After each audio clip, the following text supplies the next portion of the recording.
오늘 말씀은 요한일서 3장 4절에서 9절까지의 말씀입니다. 요한일서 3장 4절에서 9절까지의 말씀입니다. 제가 말씀을 읽어보겠습니다. 죄를 짓는 자마다 불법을 행하나니 죄는 불법이라. 그가 우리 죄를 없애려고 나타나신 것을 너희가 아나니 그에게는 죄가 없느니라. 그 안에 거하는 자마다 범죄하지 아니하나니 범죄하는 자마다 그를 보지도 못하였고 그를 알지도 못하였느니라.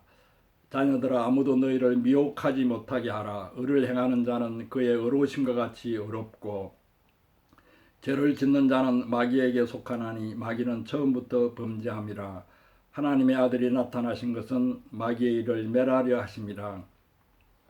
하나님께로부터 난 자마다 죄를 짓지 아니하나니 이는 하나님의 씨가 그의 속에 거함이요 그도 범죄하지 못하는 것은 하나님께로부터 났음이라.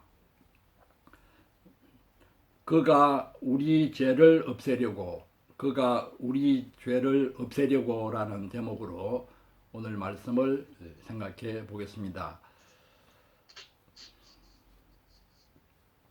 세상에서 죄라는 단어만큼 많이 쓰이는 말도 없을 것입니다.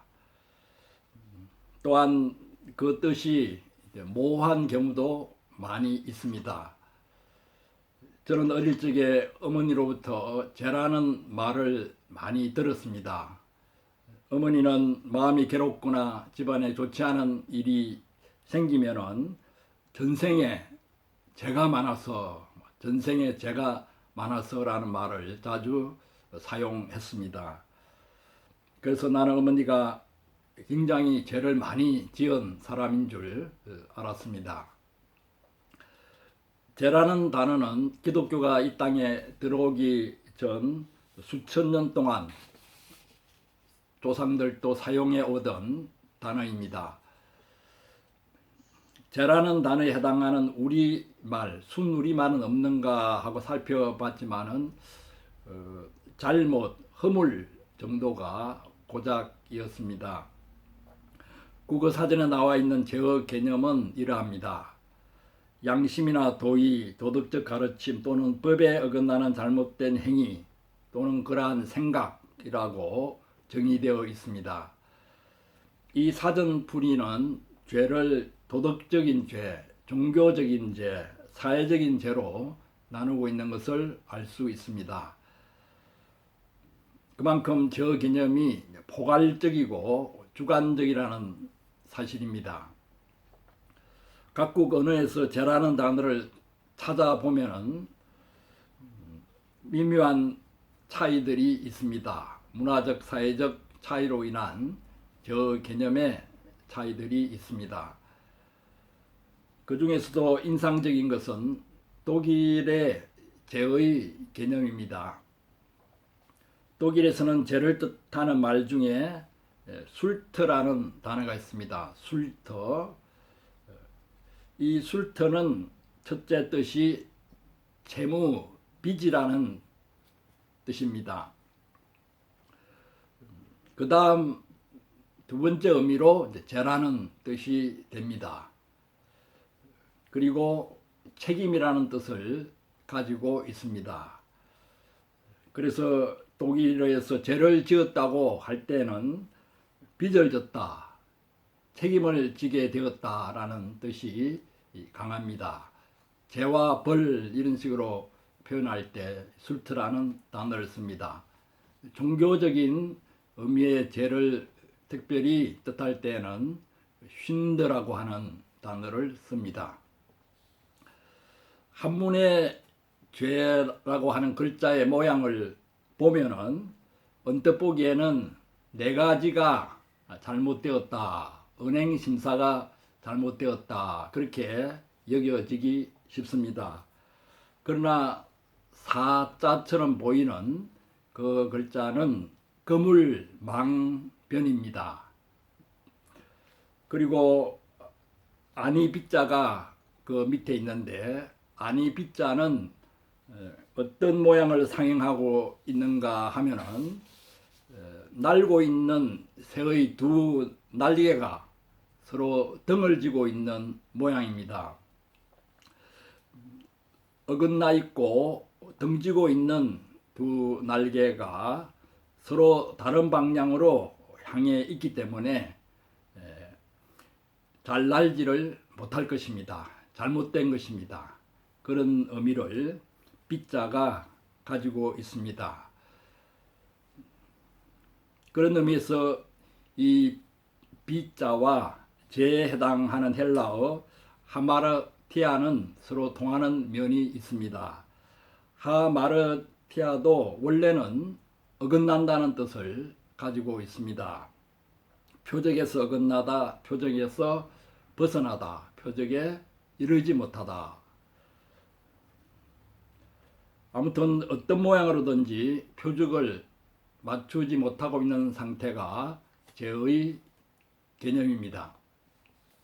그러므로 성경에서 말하는 죄, 하마르티아는 행위 개념이라기보다는 상태 개념입니다. 행위 개념은 언행심사, 그러니까 어떤 행위를 했을 때 그것이 죄라고 이렇게 규정을 하는 것입니다. 상태 개념은 아무런 행위를 하지 않는다 하더라도 그 상태에 있는 자체가 죄가 된다는 뜻입니다. 행위 개념으로 볼 때는 도덕과 윤리에 어긋나는 행동을 하지 않으면 죄를 짓지 않는 것이 되지만은 상태 개념으로 보면은 아무리 훌륭한 도덕군자라도 하나님과 단절된 상태, 하나님과 떨어져 있는 상태에 있으면 그것은 곧 죄의 상태가 됩니다. 이와 같이 죄를 원론적으로 정의를 내릴 수 있을지 모르나 사실은 각자 처한 상황에 따라서 죄의 개념이 달라집니다. 어떤 경우는 사회적으로나 객관적으로는 전혀 죄로 인식되지 않는 것도 개인적으로나 주관적으로는 심각한 죄가 될 수 있습니다. 그러므로 성경에서도 죄라는 말이 어떤 상황에서 사용되고 있는가 그 문맥을 따라서 그 상황을 따라서 알아보는 것이 중요합니다. 요한 1서를 쓴 사도 요한은 영지주의라는 이단 사상과 싸우고 있는 가운데 이 편지를 쓰고 있습니다. 영지주의라는 이단 사상이 교회를 위협하고 있는 상황에서 죄라는 단어를 쓰고 있습니다. 그래서 영지주의자들이 죄에 대해서 어떻게 생각하고 있는가 그 개념을 바로잡기 위해서 또 잘못된 점을 지적하기 위해서 이 편지를 쓰고 있습니다. 영지주의자들은 크게 두 가지 방향으로 죄에 대해서 생각했습니다. 하나는 자기들은 영지, 즉 굉장히 지극한 지식, 영통한 지식과 지혜를 가졌기 때문에 죄를 지을 수 없는 인격을 가지고 있다고 생각했습니다. 불교식으로 말하면은 덕도를 해서 신과 같은 완전한 인격이 되었다는 것입니다. 그와 같이 완전히 변화된 성숙한 인격이므로 자기들은 죄를 지을 수 없다 하는 생각을 영지주의자들이 가졌습니다. 또 하나는 영지, 이 영통한 지식을 통해서 소위 덕도를 했기 때문에 도통했기 때문에 비록 죄를 짓더라도 그 죄가 자기들의 영혼에 영향을 미치지 않는다는 이론을 펼쳤습니다. 그러므로 죄를 지어도 죄의식이 없고 어떤 죄를 지어도 자기들의 영혼은 순결하며 자유롭다는 식으로 생각했습니다. 이것이 극단적인 구원파들이 주로 주장하는 내용입니다. 이런 점에서 영지주의는 불교의 무예 사상, 어떤 짓을 해도 아무런 장애가 없다, 어떤 짓을 해도 자기는 죄하고는 무관하다 하는 무예 사상과 극단적인 그러한 기독교 교리를 펼치는 이단 사상과 통하고 있습니다. 이런 영지주의가 저 개념을 혼란시키고 있는 상황에서 사도 요한이 오늘 편지를 쓰고 있다는 사실을 염두에 두어야 합니다. 사절은 죄를 지어도 그 죄가 영향을 미치지 못하며 영혼이 순결하다고 하는, 이렇게 합리화하는 영지주의자들의 위선을 폭로하는 말씀입니다. 죄를 짓는 자마다 불법을 행하나니 죄는 불법이라. 여기서 불법을 행한다는 것은 하나님의 법률을 범했다는 의미라기보다는 인간 본성, 양심의 법, 다시 말해 보편적인 법을 어겼다는 의미로 보는 것이 좋겠습니다. 법을 어길 때에는 반드시 책임이 따르게 됩니다. 죄를 지으면서도 죄의식도 없고 책임의식도 없는 자들에게 주시는 경고의 말씀입니다. 그리고 사도 요한은 오늘 본문을 통해서 죄 문제를 해결해 주실 수 있는 분은 예수님밖에 없음을 강조하고 있습니다. 영지주의자들은 자신들의 명상과 그 명상으로 얻은 지식, 영지를 통해서 죄 문제를 해결할 수 있다고 주장했습니다. 그러나 사도 요한은 예수님만이 우리 인생의 죄 문제를 해결해 줄 수 있는 분임을 강조하고 있습니다. 5절에 그가 우리 죄를 없애려고 나타나신 것을 너희가 아나니 그에게는 죄가 없느니라. 그가 우리 죄를 없애려고 나타나신 것을 너희가 아나니 그에게는 죄가 없느니라. 여기서 없애려고 라고 하는 헬라어는 아이로인데, 아이로 빼앗아가다 라고 하는 원래 의미를 가지고 있습니다. 우리가 죄로 인해서 무거운 짐을 지고 허덕이는데 저 짐을 예수님이 빼앗아가서 없애버렸다고 하는 그러한 의미가 되겠습니다. 예수님은 두 가지 방향에서 죄를 없게 하셨습니다. 첫째는 세상 죄, 우리의 죄를 대신 지고 가심으로 죄를 없게 하셨습니다. 다시 말해 우리 죄를 십자가 희생을 통해서 용서하심으로 죄를 없게 하셨습니다.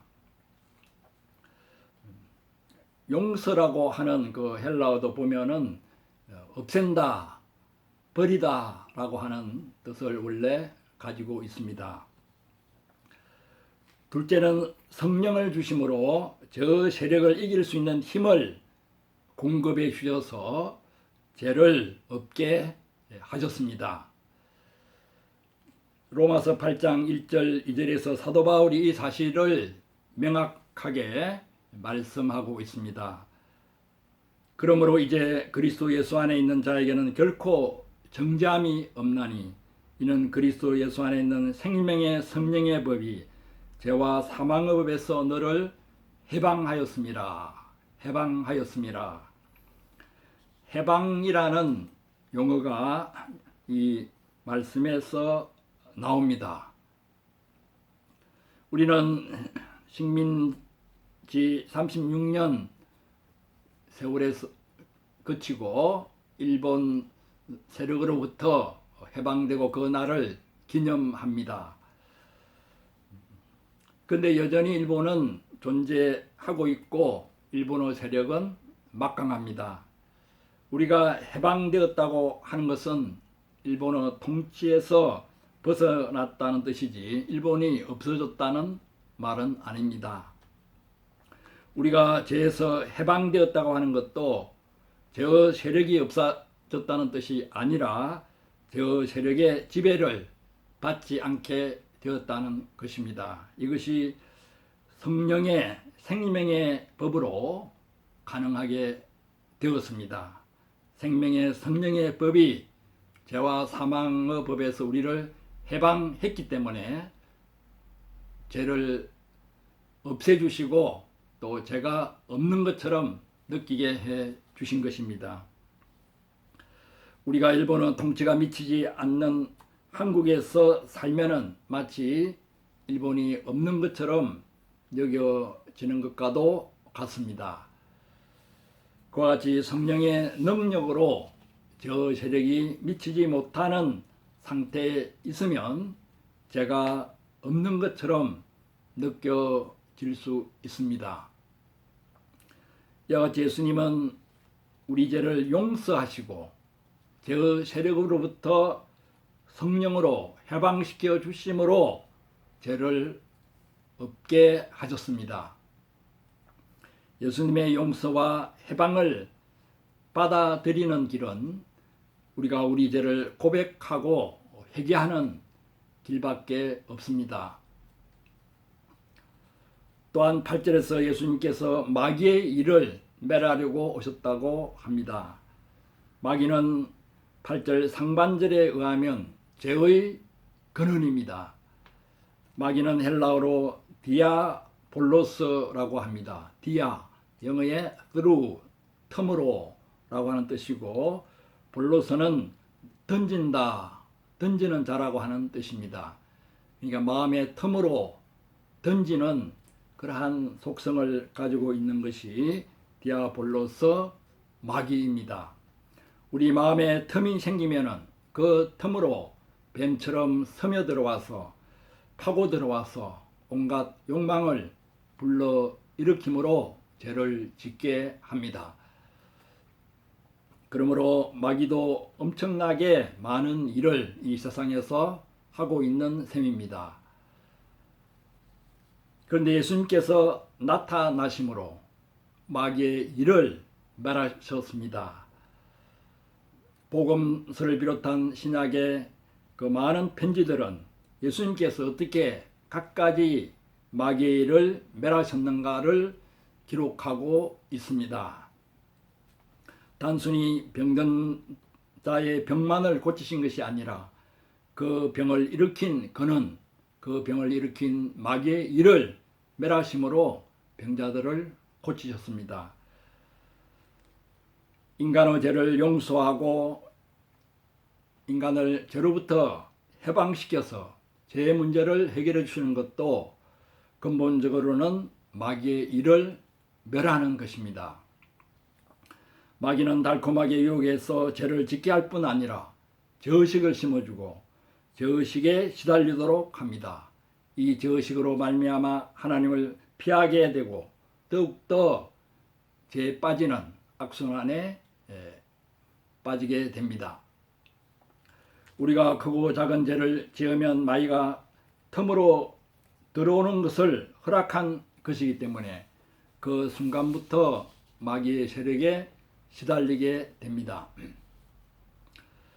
마귀는 마음에 들어오지 못하면 맥을 못 추지만은 한번 들어왔다면 쉽게 나가지 않고 마음을 마구 어질러 놓습니다. 마치 요즘 유행하는 코로나 바이러스와 같습니다. 바이러스는 우리 몸에 들어오지 못하면 생명체 역할을 못하지만 일단 우리 몸에 들어오면은 왕성한 활동을 하는 것과도 같습니다. 이런 경우에 우리가 하나님의 도움, 예수님의 도움을 간절히 요청하지 않을 수 없습니다. 예수님께 도움을 간절히 요청하면 예수님께서 지금도 마귀의 일을 멸해 주시고 다시금 우리에게 용서와 해방과 자유를 허락해 주십니다. 예수님은 죄와 질병과 세상 고통의 근원이 되는 마귀의 일을 멸하시려 이 땅에 오셨고 지금도 성령의 능력으로 마귀의 일을 멸하시고 계십니다. 파괴되려는 가정을 마귀의 일을 멸하심으로 회복시켜 주십니다. 각종 질병과 유전병을 일으키는 마귀의 일을 멸하십니다. 미움과 편견과 고집으로 가득 차게 하는 마귀의 일을 멸하십니다. 음란과 방탕과 마약 중독과 도박 중독에 빠지게 하는 마귀의 일을 멸하십니다. 죄를 없게 하시고 마귀의 일을 멸하시는 예수님만이 인간의 근본 문제를, 죄 문제를 해결해 주실 수 있는 분이십니다. 이러한 예수님의 은혜를 입은 우리 신자는 어떤 존재가 되었는가, 또 죄에 대해서 어떤 태도를 가져야 하는가를 오늘 말씀을 통해서 몇 가지 생각해 보고자 합니다. 성경에서는 항상 우리 신자의 존재와 당위를 함께 말하고 있습니다. 존재와 당위라고 하니까 좀 어려운 말 같지만은 쉽게 예를 들면 다음과 같습니다. 너는 남자다 라고 할 때는 존재를 말하는 것입니다. 너는 남자답게 행동하라, 너는 남자답게 행하라 라고 할 때는 당위의 의무를 해야 될 일, 그러한 의무를 뜻합니다. 그래서 성경에서는 항상 너는 남자다, 그러므로 남자답게 행하라, 존재와 당위를 함께 말씀하고 있습니다. 너희는 세상의 소금이요 빛이다, 존재를 말씀하시고 너희는 이 세상의 소금과 빛의 역할을 하라, 당위를 말씀하십니다. 이런 점을 염두에 두고 오늘 말씀을 살펴보겠습니다. 죄와 관련해서 예수를 믿는 우리 신자들은 어떤 존재들이라고 말씀하고 있습니까? 6절 말씀에 그 안에 거하는 자마다 범죄하지 아니하나니, 그 안에 거하는 자마다 범죄하지 아니하나니, 범죄하지 말라고 하지 않았습니다. 범죄하지 아니하나니, 범죄하지 않는다고 존재를 말하고 있습니다. 9절에서는 한 단계 더 나가고 있습니다.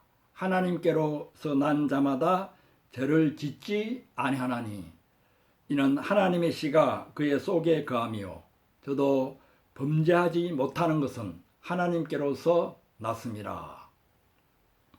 죄를 짓지 아니할 뿐만 아니라 범죄치 못하는 존재, 죄를 지을 수 없는 존재가 되었다는 것입니다.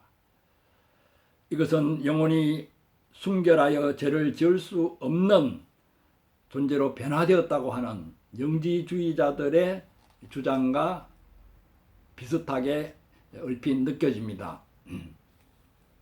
그러나 영지주의자들은 영지를 통해서 자기 스스로 그런 경지에 이를 수 있다고 주장했고, 사도 요한은 하나님의 은혜로 하나님의 씨가 우리 안에 거하게 되면은 영지주의자들이 말하던 그러한 단계에 이를 수 있다고 말씀하고 있습니다. 다시 말해서 하나님의 은혜를 덧입으면 영지주의자들이 그토록 바라는 차원, 상태에 이를 수 있다는 말씀입니다. 여기서는 사도 요한이 영지주의자들을 바른 진리로 인도하려는 전도의 목적도 가지고 있음을 엿볼 수 있습니다.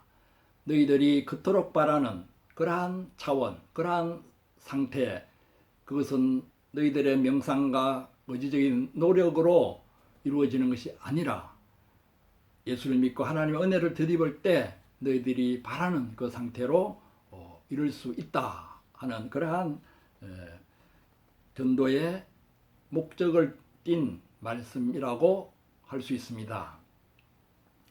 죄를 짓지 아니하는 존재에서 그치는 것이 아니라 아예 죄를 지을 수 없는 존재가 되는 것이 우리 신자들의 소망입니다. 죄를 짓지 않으려고 씨름하기에 급급한 우리 신자들이 죄를 지을 수 없는 존재가 된다면 얼마나 담대함과 자유함을 가지고 신앙생활을 할 수 있겠습니까? 그런데 노력을 많이 해서 죄를 지을 수 없는 존재로 변화되고 성장하는 것이 아니라 현재 지금 죄를 지을 수 없는 존재가 되었다고 선포하고 있습니다. 죄를 없애주시고 죄를 지을 수 없는 그러한 존재로 만들어주신 이 예수님이 우리 안에 거하심으로 말미암아, 다시 말해 하나님의 씨가 우리 속에 거하심으로 말미암아 죄를 지을 수 없는 존재가 되었다는 것입니다. 얼마나 놀라운 선포인지 소식인지 모릅니다. 우리 신자는 죄를 짓지 아니하는 존재요, 죄를 지을 수 없는 존재가 되었다는 것입니다. 그 다음 우리 신자의 당위에 관해서 살펴보겠습니다. 오늘 본문에서는 직접적으로는 신자의 당위가 나와 있지는 않지만은 그러나 전체적인 명단을 통해서 너희들은 죄를 지을 수 없는 존재가 되었다, 이 존재에 대한 말씀을 하시고 너희가 죄를 지을 수 없는 존재가 되었으므로 죄를 더 이상 짓지 말라 당위를 말씀하고 있습니다.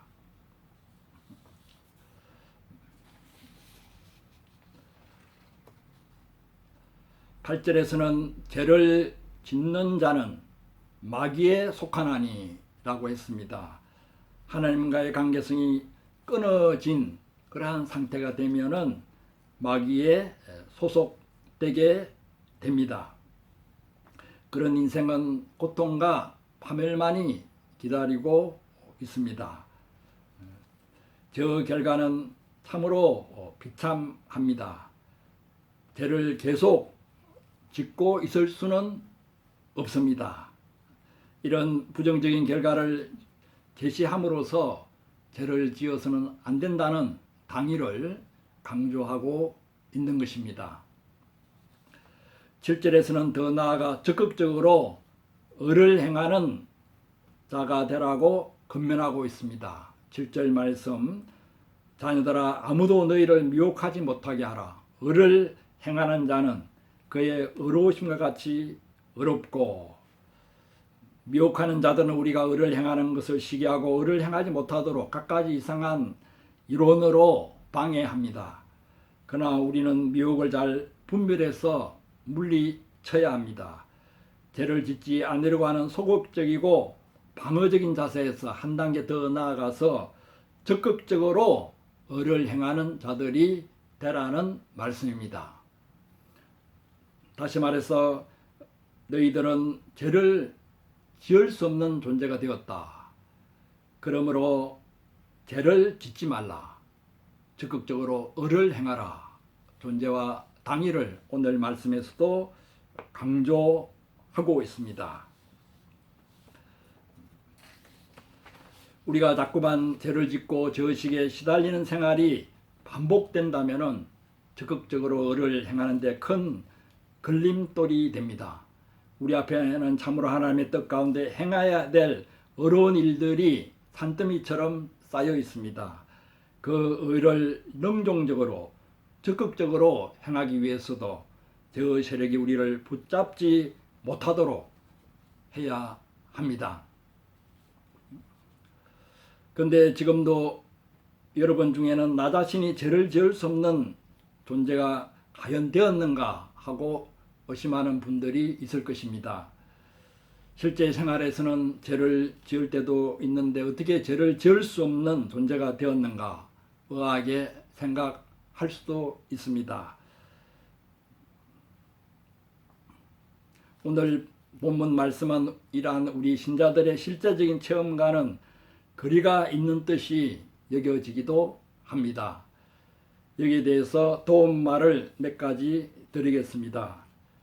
범죄하다에 해당하는 헬라어 하마르 타노가 오늘 본문에서는 현재형으로 쓰이고 있습니다. 그 용법은 동작의 습관적이고 지속적인 상태를 의미합니다. 그러므로 죄를 지을 수 없는 존재가 되었다는 말은 좀 더 정확하게 표현하면은 죄를 습관적이고 지속적으로 지을 수 없는 존재가 되었다는 뜻입니다.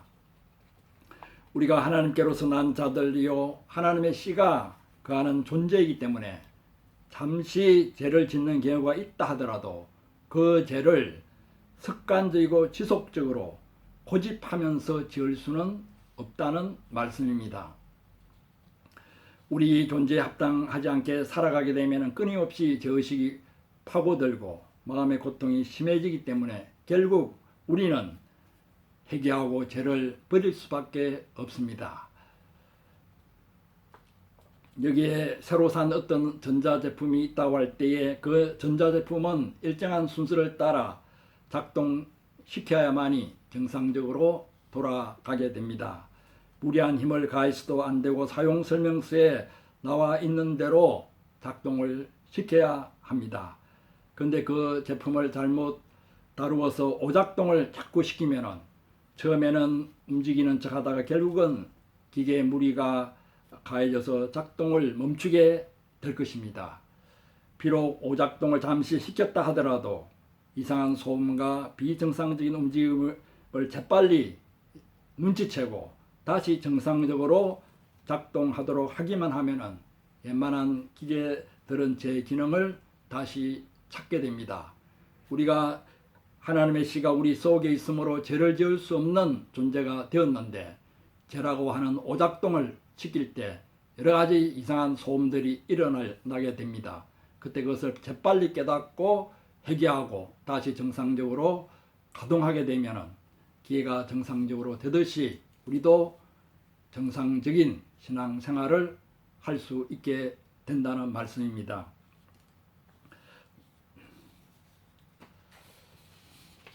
생활 가운데 죄의 세력을 느끼고 죄에 끌리고 있는 자신을 느낄 때 우리는 어떻게 해야 되겠습니까? 패배의식으로 이미 지고 들어가서는 안 될 것입니다. 몇 가지 비결이 오늘 본문에 나와 있습니다. 첫째로 먼저 패배의식을 물리치고 승리에 대한 확신을 가져야 합니다. 내가 죄를 지을 수 없는 존재가 되었다는 그러한 확신 가운데 그 사실을 나 자신에게 말해주고 마귀에게도 선포해야 합니다. 나는 죄를 지을 수 없는 존재다. 더 이상 죄에 빠져 있을 수 없는 존재다. 그러므로 나는 결국 승리하고 말 것이다. 둘째로 죄의 달콤함보다는 죄의 쓰라린 결과를 먼저 생각하고 경계해야 합니다. 셋째로 나의 죄 문제를 사회화시키는 것입니다. 나와 같이 이런 죄 문제로 고민하는 사람들이 이 사회에 얼마나 많은가 둘러보고 그들로 인해 상한 마음을 가질 때 훨씬 빨리 죄에서 벗어날 수 있습니다.